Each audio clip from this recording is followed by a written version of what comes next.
Tandem Bagels is a small business in beautiful downtown Northfield, Minnesota. Serves about 20 workers. Manager of these workers is a woman named Abby Billett. Well, we got the opportunity to talk to Abby one Saturday afternoon. She told us about how Tandem Bagels sells about 300 bagels per day, alongside some other baked goods and beverages. Now, Tandem Bagels is not the first firm of its kind. You see, there's also another store in Mankato, and we'll talk about that relationship further as we get into some questions about Tandem Bagels.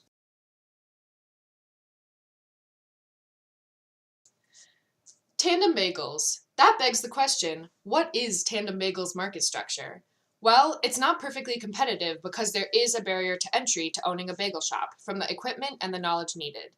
In addition, within the Northfield market, there are not many bagel sellers. However, it is also not monopolistic because the firm is not a price maker and it does have competition. If Tandem Bagels isn't a perfectly competitive firm, but it's also not a monopoly, what is it? There are not many bagel shops, but it does compete for the coffee shop niche and with sandwich shops such as Hogan Brothers. As Abby said, yes, I would say Brick Oven because they provide great products, great baked goods. There's just such a high amount of coffee shops in Northfield that affects us. I would say there is a Therefore, Tandem Bagels relates most closely to an oligopoly. The aforementioned competitors with Tandem Bagels in the market produce differentiated products. We believe within the sandwich store coffee house market of Northfield, there are close to 4 producers that make up at least the 60% concentration ratio that defines an oligopoly.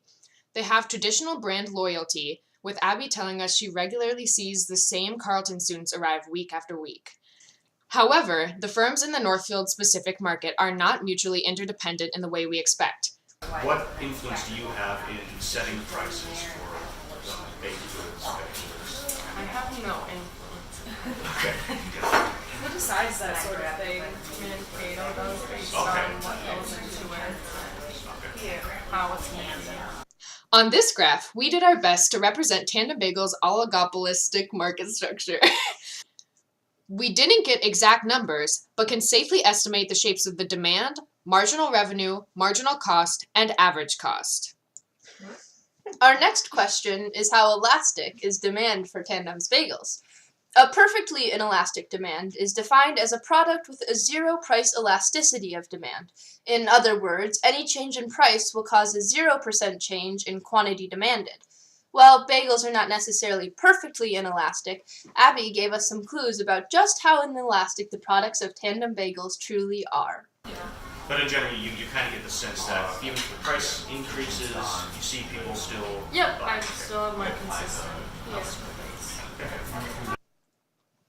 Basically, Abby doesn't believe customers are affected much by price change, the key idea behind an inelastic demand. Bagels also fit the inelastic criteria of inexpensive relative to income and a food-coffee place some may consider a necessity.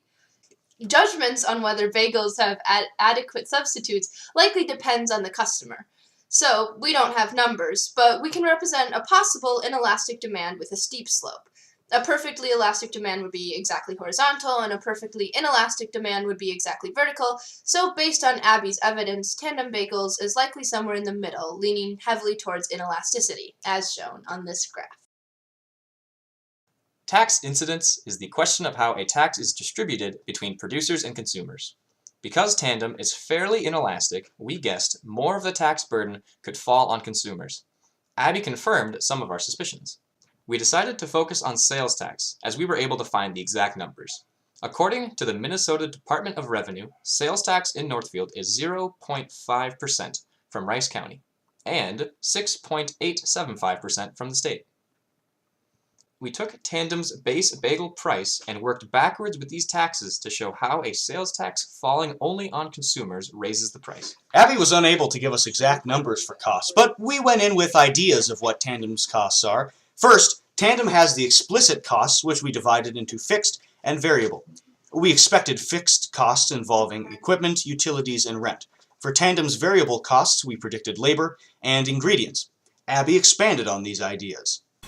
I guess our orders, like our Cisco orders, is in our paper good orders. Those will change based on what we do sell and don't sell. Obviously, if we sell more, we'll need to Fresh ingredients and stuff like that. yeah. Besides the explicit costs, we knew Tandem, the firm, and its workers had implicit opportunity costs. This was difficult to estimate for the firm and owners without knowing their personal past, but we gained some insight on Abby's opportunity cost. What would you personally be doing if you weren't running or owning this business? I would probably be working somewhere else, not in the food industry. Okay.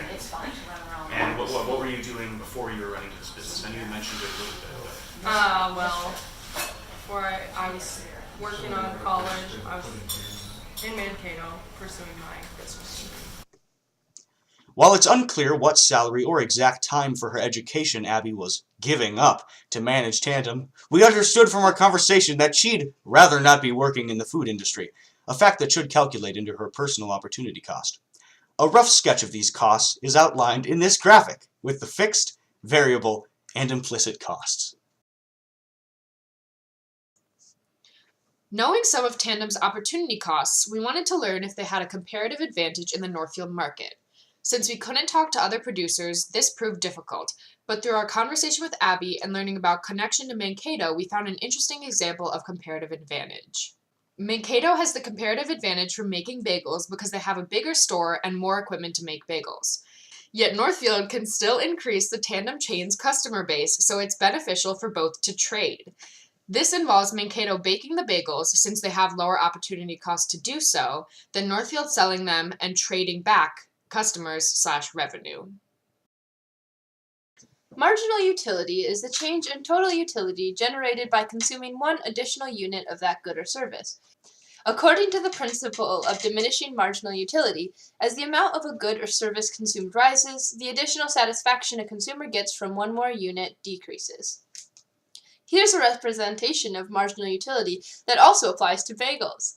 The downward slope shows the law of diminishing marginal returns. For Tandem, this concept means that for most customers, the additional satisfaction of a second bagel is not worth the price of that second bagel. Marginal utility can be combated by reducing the price of that second bagel.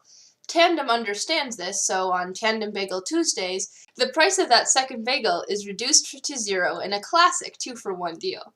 Abby confirmed our beliefs that this leads to more purchases. I would say a lot of people are pretty excited about it. Okay. When they get a deal, they get a deal, and they are very happy about it. So, Interesting. Do you think like the number of bagels sold is higher on Tuesdays? definitely is. Using this information, we created a hypothetical graph of bagels sold depending on the day. As you can see, it spikes at Tuesday. Now, looking at the 4 questions for the firm, question number 1 being, how much should you produce?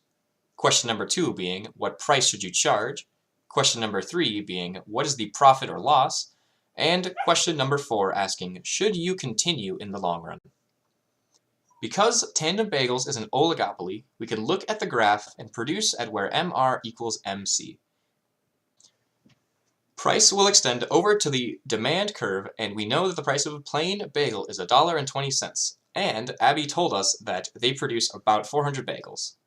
Although Abby was not too keen on giving out any financial numbers, we can assume, based off her prior answers, that Tandem Bagels is making profit. We don't have numbers, but Abby told us that she's optimistic about long-term production and that they will continue producing, so we can assume that price is greater than the average variable cost.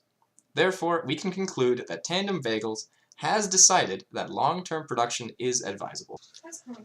Currently, approximately 10% of Tandem Bagels' services go to catering, but Abby mentioned some secret plans to increase their catering services. I'd say right now, maybe 10% catering. We want to get that up, but we have a plan for that, but you know. So what would happen if catering services went up to, say, 45%? Let's see the slide. There will be variable effects, for example, a need for cleaning, packaging, workers, etc. Tandem gets a greater share of the oligopolistic catering market within the concentration ratio, and perhaps we would even see a total increase in the 4-firm concentration ratio overall. will affect variable costs such as, well, cost for cleaning will go down and cost for packaging will increase. If Tandem Bagels chooses to increase their percentage of catering, then Tandem will hold the highest percentage of total revenue from catering accounted for in the oligopoly of sandwich shops. Hey folks, I hope you enjoyed this video about Tandem Bagels and their environmental structure, their economical structure. And have a good day, everybody. I hope you do swimmingly.